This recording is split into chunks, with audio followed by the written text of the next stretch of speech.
Hello everybody, it's Catherine from Jayne Catherine on Books, and here I am with a bit of a belated final May wrap up. Unfortunately I'm getting over shingles, which is awful. Makes you feel like you've got flu, and yeah, it's very, very painful, so not pleasant. But so I apologise that my final May wrap-up's a little bit late, but better late than never, that's what I say.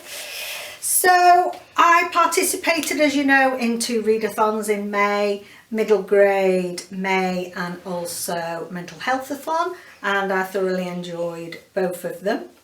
In total I read 16 books, so I think that was a pretty good reading month for me actually. And I'm just going to go through the books that I read for each category, and you've already got all the details in the posts that I've done throughout May.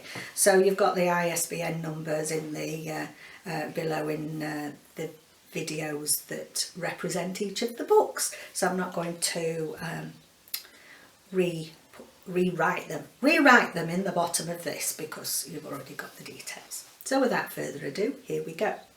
We'll start with books that I read for middle grade May. I read The Railway Children, 5 stars. I couldn't give my beloved Railway Children anything less. Beautiful reread for me. Return to the Secret Garden.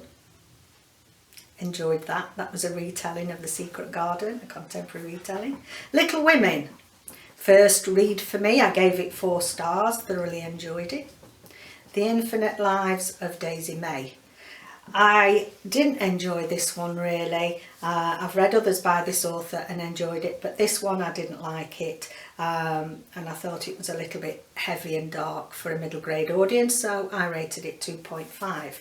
So for middle grade books then I read a total of 4 books. I had 1 5-star, 2 4-stars and 1 2.5 stars. Then we'll get on to books I read for Mental Healthathon, and thoroughly enjoyed participating in this, so thank you to Nicole and her books for creating this. I'm hoping we're going to be doing it every year from now on. It's great to raise awareness. So I read Some Kind of Normal, 5 stars. Not Fade Away, 3 stars. That was the book on not fade away during retirement, and you know, I may as well have got and put myself in a home by the time I'd finished reading it. There were some reasonable things in it, but wasn't what I wanted. How to Make Friends with the Dark, 4 stars. Every Last Word, 5 stars. 13 Reasons Why, 4 stars for the book, 5 stars for the TV series.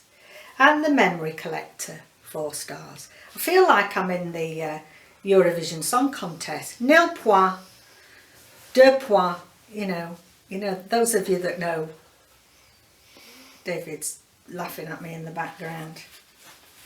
Those that you know that watch the what is now a bit of a joke really, I think, in this country, but it used to be really revered. If you were asked to be in the Eurovision Song Contest, you know, you made it big at one time.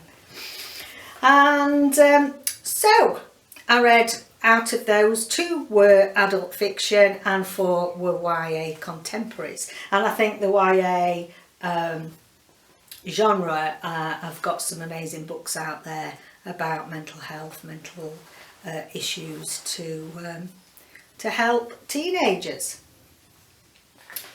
So that was a total of 6 books for Mental Healthathon. Then the books that I read that weren't related to either of the readathons, I read The Doll Factory, brand new out, having a lot of hype on BookTube. Yeah, I'm going to do my wrap up next, and I gave it 3 stars, and it wasn't one of my favourites, to be honest. I reviewed it for the publisher. My Lovely Wife, 5 stars. Anger is a Gift, 4 stars. The Thief Taker, 4 stars. The Corset, 4 stars. The Passengers, 5 stars. And that should add up to 16 books, I'm hoping. So out of the non-readathon books, a total of 6 books, I read 3 historical fiction, 1 literary fiction and 2 crime psychological thrillers. So I think there's a really good mix of genres there that I read in May. I had a thoroughly enjoyable month, and yeah, thanks for joining me. I'll see you again next time. Bye for now.